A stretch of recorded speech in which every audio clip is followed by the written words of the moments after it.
My fiancée, kissing her ex at our engagement party. She mocked me as insecure. So, I left quietly. And what her dad exposed the next day changed all. I, a 28-year-old male, just walked out of my own engagement party last night, and my phone's been going crazy ever since. I need some perspective before I completely lose it. I've always been the cautious type with relationships. My friends literally call me Safety Jacks because I never rush into anything without making sure it's right first. I take my time, watch for red flags, and think things through.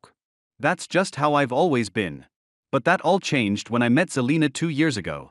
We matched on Hinge, and honestly, she was way prettier than anyone who'd ever swiped right on me before. On our first date, I was fully prepared to get ghosted afterward, but instead, we ended up talking for hours. She's smart, confident, and has this infectious laugh that just makes everyone around her smile. I was completely into her from day one. The relationship moved pretty fast after that. We moved in together after 8 months, which was super quick for me. After almost 2 years together, I proposed during a hike to this lookout point she loves.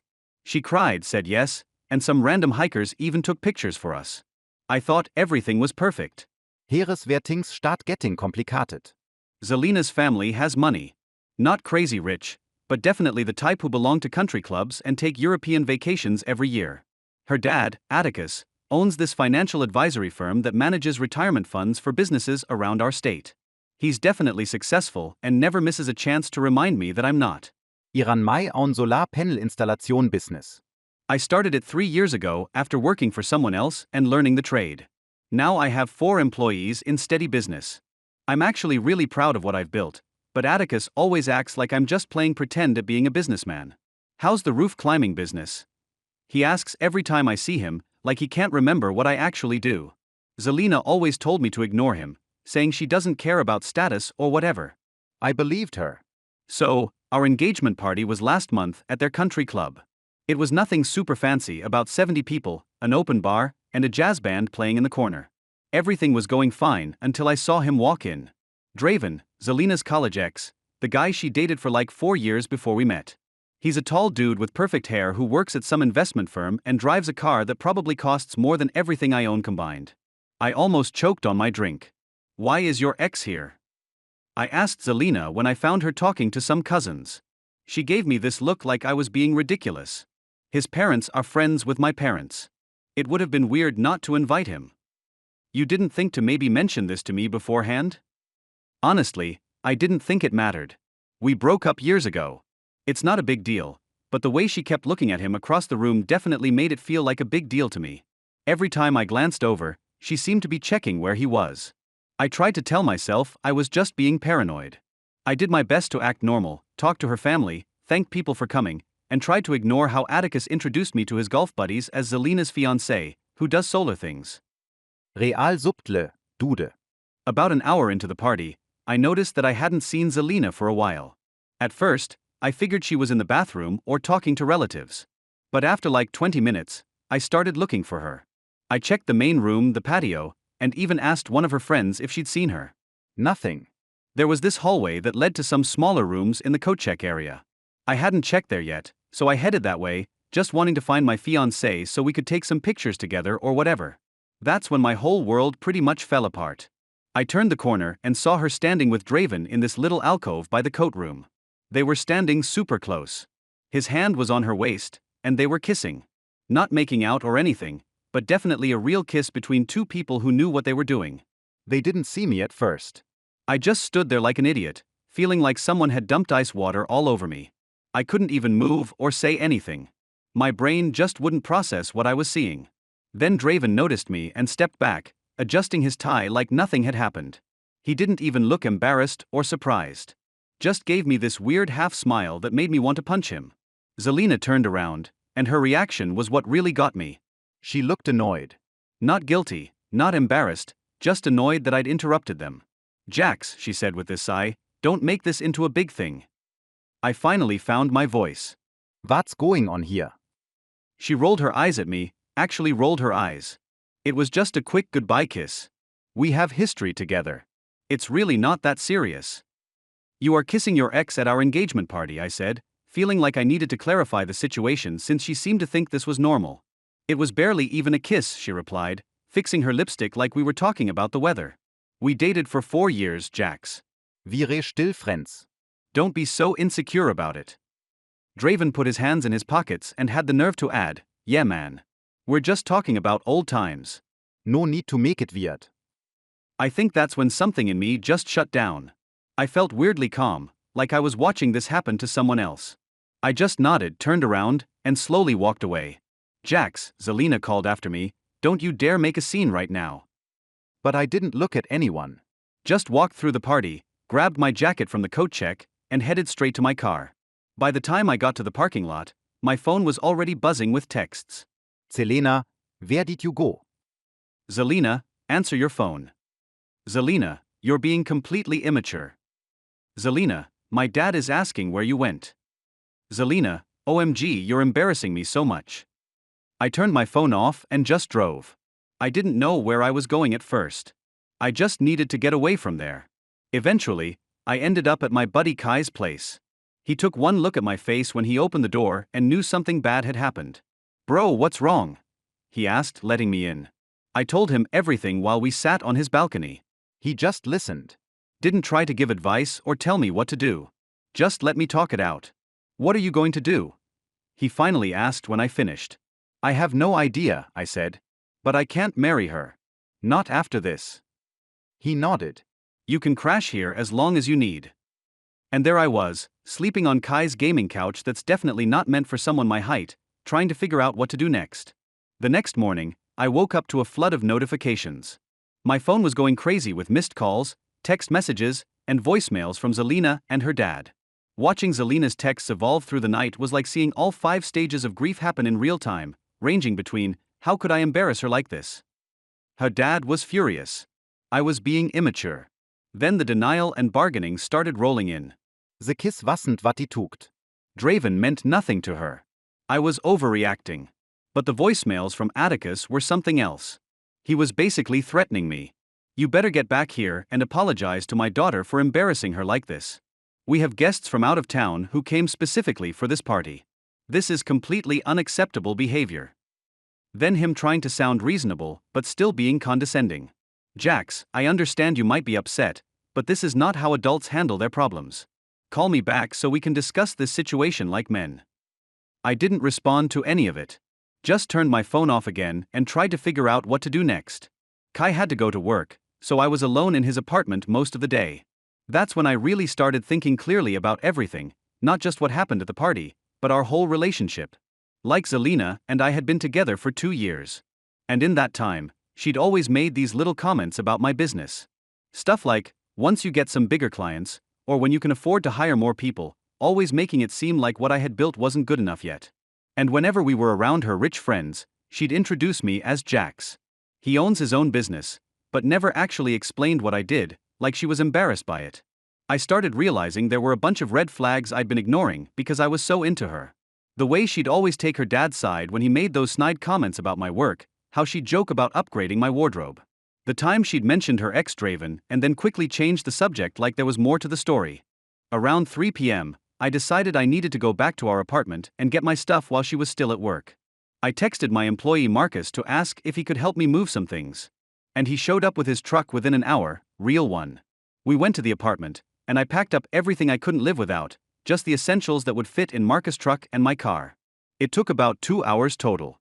Before I left, I put my grandma's ring, the one I proposed with, on the kitchen counter with a note that just said, "Goodbye kiss." Then I blocked Zelina's number and her social media accounts. I knew if I talked to her, she'd try to minimize what happened, make me feel crazy for being upset, or convince me to give her another chance. And honestly, I just didn't have the energy for any of that. That night, Zelina apparently showed up at Kai's place looking for me. I wasn't there. I'd gone to grab dinner with Marcus after moving my stuff. But Kai texted me, "Your girl just showed up at my door crying." I told her, "You weren't here, and I didn't know when you'd be back." She thinks I'm lying. Heads up. When I got back to Kai's, there was a letter taped to his door with my name on it. Inside was this long rambling apology from Zelina saying how the kiss just happened and didn't mean anything, that she and Draven were just talking about old times and got caught up in the moment. She wrote that she was devastated I would throw away our future over one tiny mistake and begged me to call her. I tore it up and threw it in the trash. The next day, I spent most of the morning calling wedding vendors to cancel everything since I'd paid for about half the deposits. Even though her parents were covering most of the wedding, I'd insisted on paying my share. I was able to cancel pretty easily. Some of them even offered partial refunds when I explained what happened. I was just finishing up the last cancellation call when my phone rang with a number I didn't recognize. I almost didn't answer, thinking it might be Zelina calling from someone else's phone, but for some reason, I picked up. It was Draven, her ex. "Jax, don't hang up," he said quickly. "We should talk about what happened." "Nothing to talk about," I replied. "Look man, I just want to explain. That kiss wasn't planned or anything. Zelina and I were just catching up, talking about college days, and it just sort of happened. It didn't mean anything." So, you randomly kiss all your exes when you're catching up? I asked. "Or just the ones who are engaged?" He sighed. It was a mistake, a one-time thing. Zelena loves you, man. She's a mess right now. Kurze Crepe, man. "Why do you even care?" I asked. There was a pause. "I just don't want to be the reason someone's relationship ends." It's not cool. "You're not the reason," I said. "Zelina made her choice when she kissed you back, and I made mine when I walked out. We're done here." I hung up and blocked his number too. Later that afternoon, Atticus called. Actually, he called several times before I finally answered. What? I said when I picked up. "We need to discuss the situation with you and my daughter," he said, sounding all businesslike. "There's nothing to discuss. We're done. Don't be hasty. Everyone makes mistakes." Zelina feels terrible about what happened. "Is she sorry it happened or sorry I saw it?" I asked. After a pause, he said, "Jax, I understand you're upset, but perhaps we can come to some kind of arrangement to handle this quietly." "What does that mean?" "Well, I know your business is still growing. Perhaps you could use some financial assistance, a loan to help expand." I couldn't believe what I was hearing. "Are you trying to bribe me to stay with your daughter after she cheated?" "I wouldn't put it that way. I'm offering to help smooth things over during a difficult time." "No thanks," I said and hung up. I didn't understand why her dad was so concerned about the engagement. It's not like he liked me that much. But I don't give a crap about what they want anymore. I'm done. And that's where things stand now. I'm still at Kai's place, trying to figure out my next steps. I've told a few close friends what happened, but I'm not going around trashing Zelina to everyone we know. Just being honest when people ask why I moved out suddenly. The weird thing is I'm not even that angry anymore. Just done. Like a switch flipped off inside me when I saw them together. I gave this relationship everything I had. And in the end, it wasn't enough. She still wanted something or someone else. I think what hurts the most isn't even the kiss itself. It's how she reacted when I caught them. Like I was the problem for being upset about it.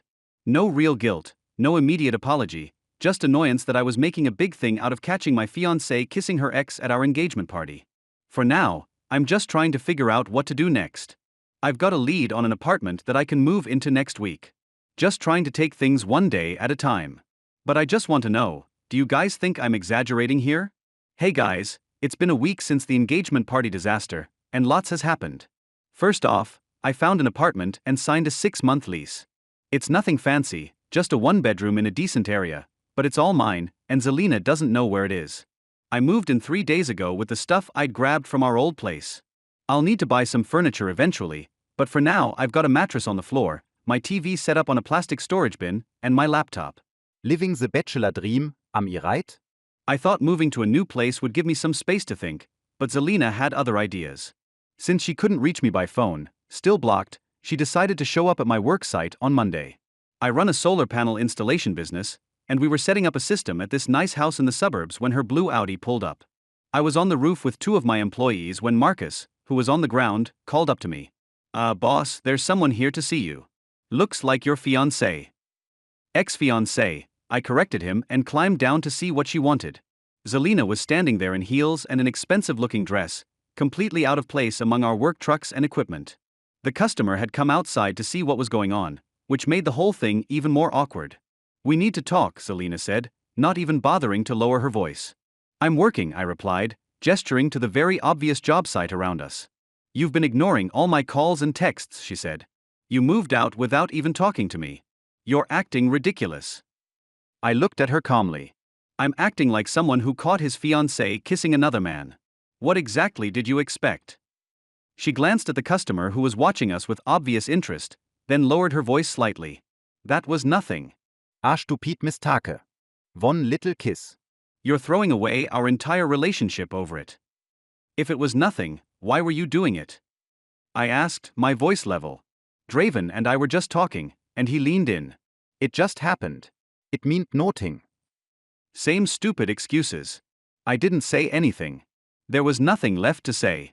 I turned to walk away, ready to get back to work. So that's it. She called after me. 2 years together, and you're just done. I turned back. Yep. Unbelievable, she shook her head, eyes narrowing. You know what? This is probably for the best. I was settling anyway. Settling. I repeated, curious despite myself. Look at you, she gestured at my work clothes, climbing around on roofs for a living, driving that beat-up truck, living paycheck to paycheck. You really think that's the kind of life I want? That's the kind of man I deserve. I just smiled. No, I don't think that's what you deserve at all. Her expression faltered a bit, like she wasn't expecting that response. You deserve exactly what you're getting, I continued. And I deserve better than you. The customer, this older lady, actually let out a low "oh" behind me.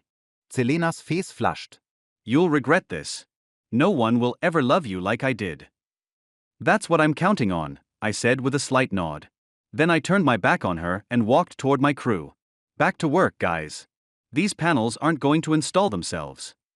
I heard her car door slam and the engine rev as she sped away. The customer came over and patted my arm. Seems like you dodged a bullet there, honey. I went back to work, but my mind was spinning. The way Zelina had talked about my job and lifestyle. I wondered if she'd always felt that way. Had she always seen me as beneath her? That evening, I got a text from a number I didn't recognize. Hi Jax.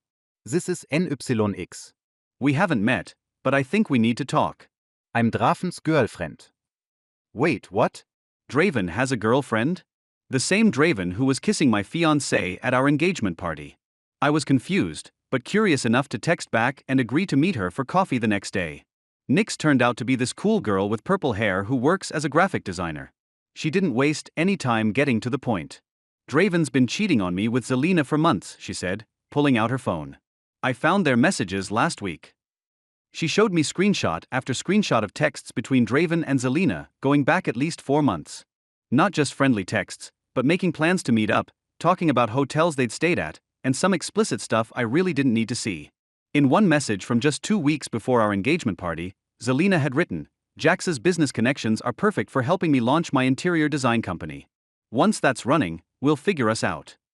I felt sick reading it, not just because of the cheating, but because she was using me for my business contacts. I've spent years building relationships with contractors and property developers for my solar business. Connections that would be valuable to someone trying to break into interior design. How did you find these? I asked Nyx. Draven left his iPad, logged into his messages, at our apartment, she said. I wasn't snooping. I was just going to watch Netflix, but the messages popped up. After reading through them, she realized the business dinners and networking events he'd been going to were actually meetups with Zelina.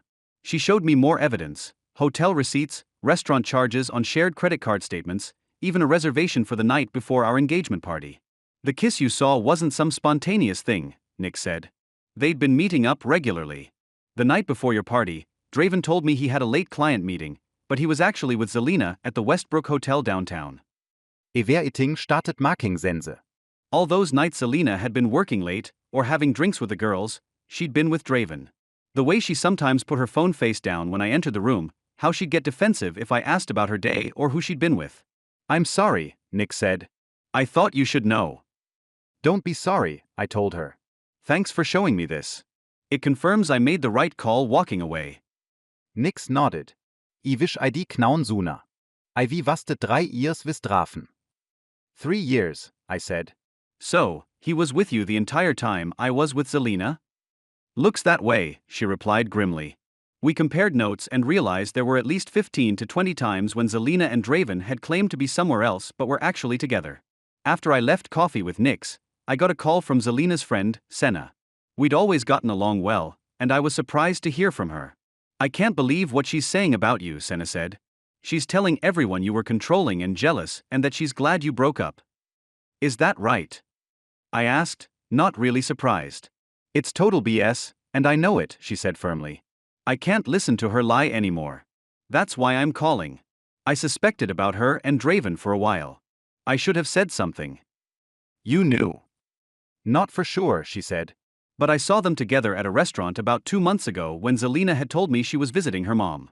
When I asked her about it later, she got super defensive and made me promise not to mention it to you.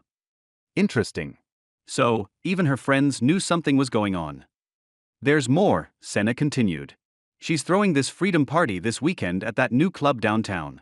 She's invited everyone and is calling it her celebration of dodging a bullet. Senna paused. Draven will be there as her date. Good for them, I said with a laugh. Hope they have fun. I've sent you an email with the invitation, Senna added. I thought you should know what she's saying about you. I thanked her, checked my email, and sure enough, there was an invite to Zelina's freedom celebration, with a picture of her looking happy in the caption, finally free and living my best life. Without thinking, I forwarded the invitation to Atticus with no comment. 10 minutes later, my phone rang. It was Atticus. What is the meaning of this? He demanded. Just thought you'd want to know what your daughter's up to while you're trying to save her engagement, I replied coolly. Where did you get this invitation? Does it matter? Your daughter is publicly celebrating our breakup with the same guy she was cheating on me with. The guy she was kissing at the engagement party you threw for us. There was a long pause. This is unacceptable, he finally said, his voice tight. After everything I've done, then he hung up. I'm not going to Zelina's party. Obviously got better things to do with my weekend, but I was curious about what Atticus meant by after everything I've done. Something weird was definitely going on with her family, so I decided to make a call. My friend Raven works as a reporter at a local business journal and knows all the financial gossip in town. Hey Raven, quick question. Have you heard anything about Bennett Financial Advisors lately? Anything unusual going on? There was a pause on the line. Wait, you didn't know? They're under investigation by state regulators. How did you hear about it? I didn't, I said, and now what kind of investigation? Compliance issues with client accounts. Nothing public yet, but it's serious. Several big clients are already quietly moving their money. Why are you asking about Atticus Company? I explained the situation briefly, and suddenly everything clicked. Atticus' desperate attempts to keep me with Zelina, the bribe offers. It almade sense now. A big family wedding would project stability and success while his business was under scrutiny. Nothing says everything's fine like dropping serious cash on your daughter's wedding. I hung up with Raven and immediately texted Atticus. I know about the regulatory investigation. No response for like an hour. Then my doorbell rings. I peek through the hole, and who do I see but the great Atticus Bennett himself, somehow tracking down my new address like some kind of rich people GPS. I open the door but don't invite him in. Jax, he says, voice all smooth and businessmanlike, I think we got off on the wrong foot. Can we talk? Against my better judgment. Seriously, why do I make these decisions? I let him in. My place is basically a sad IKEA display gone wrong. Mattress on the floor, folding table, 2 chairs that probably cost less than his watch. He looks around, trying not to grimace. Bless his heart. I understand you're upset with Zelina, he begins, perching on my Walmart chair like it might bite him, and you have every right to be. What she did was disappointing. Disappointing? I laughed. Yeah, finding your fiancée sucking face with her ex is kind of disappointing. He ignores my sarcasm. But we all make mistakes, he continues. And I know for a fact she regrets what happened. This situation could still be salvaged. I just stare at him. Kuze Krepp, Atticus. Why are you really here? He sighs like I'm the unreasonable one. Look, our families were about to be joined. I still think of you as almost family, and I'd hate to see you struggle with your business when I could help. My business is doing fine, I say in my best talking to a toddler voice. It could be doing better, he says, leaning forward. I have connections. I know people who are looking to go solar, high-end residential clients, the kind that could really put your company on the map. In exchange for what? Getting back with Zelina? Let me guess. We can just pretend I never saw her playing tonsil hockey with her ex. Think of it as a fresh start. People reconcile after mistakes all the time. I shake my head. Yeah, that's going to be a no from me, dog. His face changes. Ah, Therese real attacus. The mask slips. I was trying to be reasonable, Jax, but since you mentioned the investigation into my company, you should know that information could be damaging if it got out prematurely. Is that a threat? Because it sounds like a threat wrapped in a Brooks Brothers suit. It's a reminder that we all have vulnerabilities, he says coolly. Your solar supplier. They get their financing through a subsidiary of my firm. One word from me, and your credit terms could become problematic. My stomach drops faster than my ex's standards. If my main supplier cut off my payment terms, I'm basically screwed. So, that's the real Atticus Bennett, I say, threatening someone's livelihood because your daughter can't keep her promises. Father of the Year material right there. I prefer to think of it as protecting my family's interests, he replies, standing up. Think about my offer, help with high-end clients in exchange for your discretion and reconciliation with Zelina, or choose the alternative. After he left, I sat on my sad little mattress, thinking about how my life has become a bad Netflix drama. I spent the next few hours calling other suppliers, checking prices, basically trying to patch together a plan B. It would cost more, but maybe doable. The thought of crawling back to Zelina just to save my business makes me want to yeet myself into the sun. So, Tatswertingsstand now. I'm trying to figure out how to save my business from my ex's daddy issues. I've told a few friends what happened, but I'm not going around trashing Zelina to everyone. The truth is coming out just fine on its own. The weird thing is I'm not even mad at Zelina anymore, just relieved I found out she's a cheater before I put a ring on it. But her dad's threats have me stressed. This is a business ibuilt from nothing. My employees depend on me. In a way, catching that kiss was the best thing that could have happened to me, but it's also opened up a whole new level of crap I never saw coming. Funny how life works out. Who? Hey again, it's been 2 weeks since everything went down. So, the big event this weekend was Zelina's freedom party, her celebration of our breakup. I obviously didn't go, but I heard all about it from multiple sources. And let me tell you, it did not go according to her plan.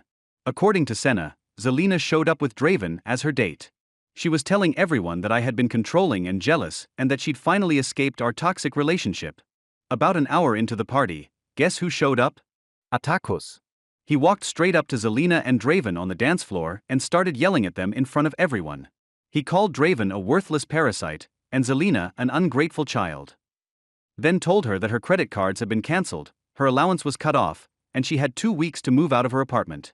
Zelina completely lost it, screaming back at him that he couldn't control her anymore. Draven apparently just stood there looking uncomfortable. The bouncers eventually asked all 3 of them to leave. The next morning, I got a text from an unknown number, Zelina using a friend's phone. It was this long paragraph about how much she regretted everything, how Draven had manipulated her, how she'd made the biggest mistake of her life, and asking if we could please talk. I didn't respond. Later that day, Nix, Draven's girlfriend, called me. Did you hear what happened at the party? I got the highlights from Senna. Well, there's more, she said. Draven just tried to come crawling back to me. Said Zelina was crazy and that he'd made a mistake, that they'd only been hooking up casually and she got too attached. He claimed he never promised her anything serious. What did you say? I told him to get lost, but I thought you should know they're apparently already turning on each other. I was honestly satisfied that karma did its job, but I was still worried about my business and Atticus's threats. Monday morning, my main solar panel supplier called, and I braced myself, convinced Atticus had messed up my credit terms. But instead, they asked if everything was good with my account, sounding confused when I asked if there was a problem. They actually wanted to expand my credit line due to my excellent payment history and the fact I was taking on bigger projects. I was honestly confused. Had Atticus backed off his threat? Later that day, I found out why when I ran into a guy I know who works at another financial firm. He mentioned in passing that Bennett Financial was going through some compliance issues, and Atticus was scrambling to keep clients from jumping ship. Apparently, he had bigger problems than messing with my supplier accounts. That evening, I got another text from Zelina. This time from her own number. Jax, please call ME. My dad cut me off completely. I need to talk to you. I blocked her number again. Not my circus, not my monkeys. The weirdest part of all this, I'm actually doing better than I have in months. It's like a weight has been lifted off my shoulders. I didn't realize how much energy I was spending trying to be good enough for Zelina and her family until I stopped having to do it. So, Tatswertingsstand now. My business is growing. I've got a cool dog, a nice apartment, and maybe the beginning of something new with someone named Echo.